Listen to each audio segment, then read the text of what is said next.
If Blender is giving you error 126, don't worry, because in this video I'm going to walk you through the fastest fixes step by step.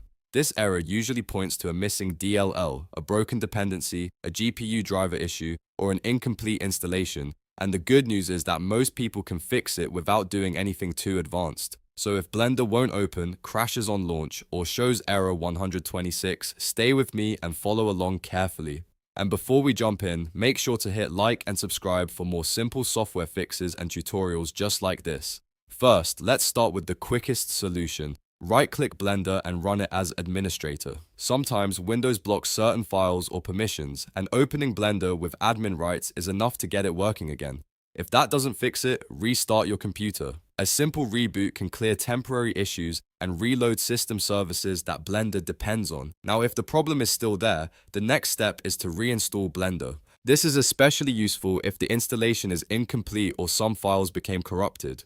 Uninstall Blender completely, then download the latest version from the official Blender website and install it again. If possible, use a clean install so you are replacing every broken file with a fresh copy. Next, update your GPU drivers. Blender relies heavily on graphics hardware, and outdated or broken drivers can cause launch errors like this one. Go to your GPU manufacturer's website, such as NVIDIA, AMD, or Intel, and install the latest stable driver for your system. After that, install or repair the Microsoft Visual C Redistributables. These are important system components that many apps, including Blender, need in order to run properly. If they are missing or damaged, Blender may fail to start and throw error 126. Make sure you install the latest supported versions from Microsoft, then restart your computer again after installing them.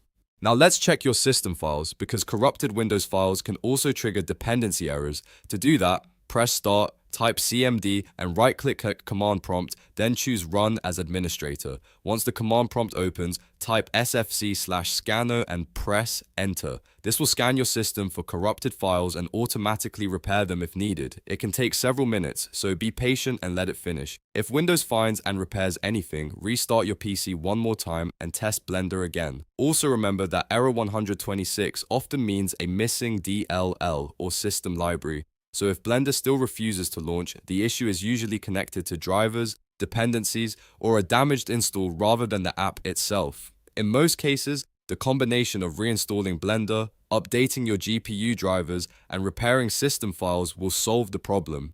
If you followed every step in this video, you should now be much closer to getting Blender running normally again. If this tutorial helped you fix Blender error 126, please hit like, subscribe, and turn on notifications for more easy software troubleshooting guides.